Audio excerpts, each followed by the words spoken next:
Welcome to the social weaving, hand weaving tutorial. Today we're going to learn how to make a little hand woven object that can be worn as a necklace or a bracelet. And you only need about 5 or 6 yards of yarn to be able to do this project. And to start, we're going to take the end of the piece of the yarn that you've chosen, and you can use any type of yarn.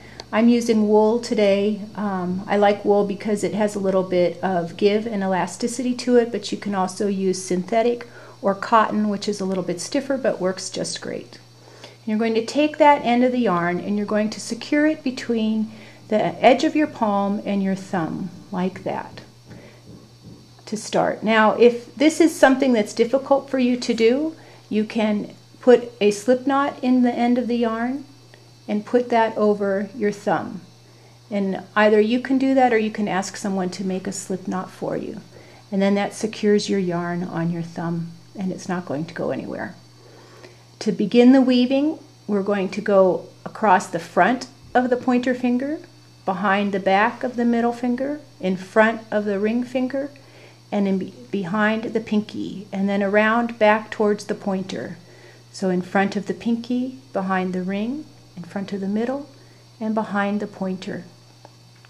And then bring that yarn over and just let it lie in front of your hand for a moment. I like to start with the pinky for this next step because it secures this yarn in place. And you're going to take that loop that's around your pinky and pull it a little loose so that it's easy to lift up, bring across the tip of your finger, and drop it behind. Then move over to your ring finger where you've got 2 lines of yarn. You take the lower one, loosen it a little bit, bring it so that you can slip your finger through that and drop it behind. The same thing for the middle finger, front and back.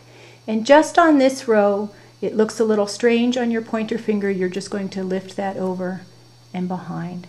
Now you're going to take the yarn from the pinky and bring it to the pointer. And since the loose end is up at the pointer and I want to secure it, I'm going to take that loop first and bring it up and over and drop it behind. And at this point I can drop that securing yarn. It does not need to stay there.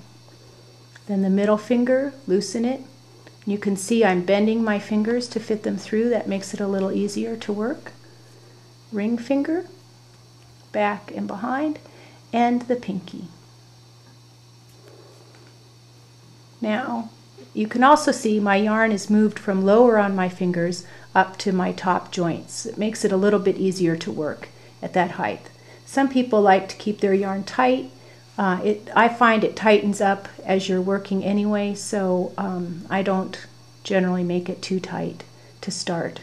So we're once again going from the pointer to the pinky. The loose end is at the pinky. I'm going to lift that so that it goes from the front to the back of the finger. Ring finger the same, middle finger, and pointer.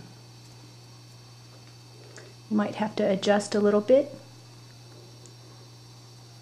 Take that loose end up to your pointer finger. Start at the pointer finger to secure it.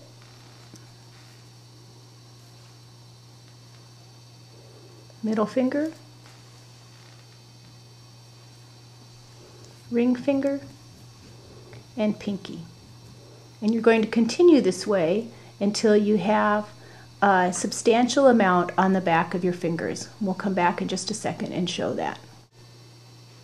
Okay, so I've been hand weaving now for about 8 minutes and I've created this much on the back of my hand. It looks a little bit like a double rung ladder, and if you flip it over you can see that there are V's, a series of V's, and if you're familiar with knitting, it looks a little bit like stockinette stitch in there in the middle between the ladder rungs. And what we're going to do is you can take this end, and if you pull, you can do this a little sooner in the process if you like, but you pull it and it creates a tube. Some people call these yarn lays when you make them very long, but we're just going to make a short one at this time. Now to end it, you want to be sure that you have 3 times the width of your hand before you cut your yarn if you aren't working with an already cut piece of yarn. And then you can let that just drop. You want to end on your pinky. And you're going to take your pinky finger loop and bring it over your ring finger loop. So you've taken it off of your pinky and put it onto your ring finger. And you're going to take that bottom loop there that was on your ring finger and bring it over. Then you're going to move that loop over to your middle finger.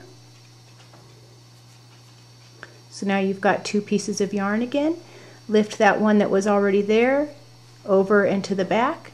Then you're going to take that last loop, put it on your pointer finger, bring that loop over, and then you're going to take your yarn and bring it through the top. And when you pull that, then you've created a knot on that end so things cannot come apart. But then when you're all done, you've got a piece that can go around your wrist or your neck. It's long enough to be a necklace, tie in a bow. Here's some examples out of some other yarns. This red, white, and green one was done with 5 yards of yarn, and this dark blue one, purple one, was done with 6. It looks like I probably used 5 yards of yarn for the light blue one as well. And that's it for a social weaving hand woven tutorial.